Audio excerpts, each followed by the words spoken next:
Yo, what's up mga kadiskarte sa usapang ginto na naman po tayo ngayong araw na to.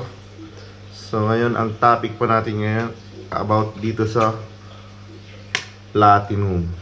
So yan mga kadiskarte, ito pong platinum ay napakamahal din po kapag binili. Per grams din po siya pag binili. Pero wala na po itong halaga dito sa Italia. Hindi na po ito nabibili dito sa Italia. At kung meron pang pong bumili ay bibihira na lang. Kaya ito po ay para ring siyang gold na kapag kinaskas mo siya, i-testing po natin.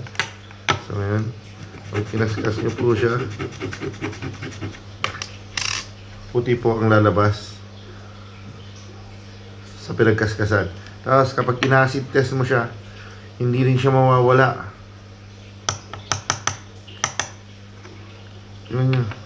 Hindi rin siya mawawala. So para siya na kapag hindi po kayo marunong sa pagtingin ng platinum at gold, ay mapepeke po kayo.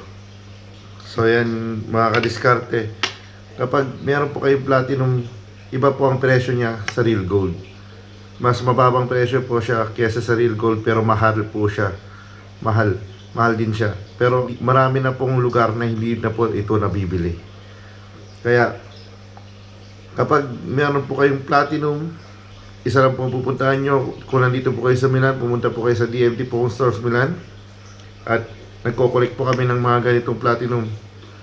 Pero kung mag-ikot po kayo dito sa Milan, sa ibang lugar, mahirap nyo na po ito ititinda. Kaya isang paalala lang po, baka kasi magkamali kayo sa pagbili. Ang alam nyo white gold, yung pala platinum. Kaya marami rin po gumagawa niyan ng mga scammers. Kaya mag-ingat po tayo maigi. Pag-aralan po natin maigi at bumili lang po tayo sa trusted shops.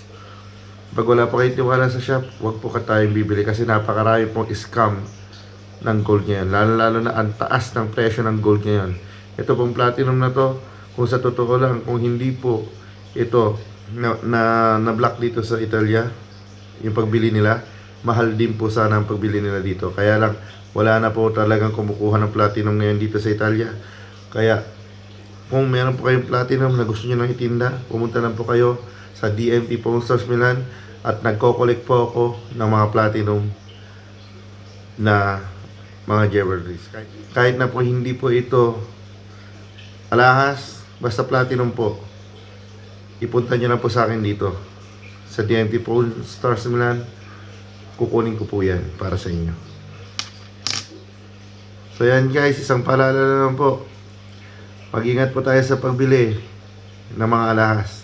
Pag-aralan po natin kung ilang K po ito, kung totoong gold po ba ito, kung copper, o kaya platinum, o kaya silver. Lahat po yan ay may mga code. Magkakaiba po ang presyo niyan. Kaya, be wise sa pag-i-invest. God bless.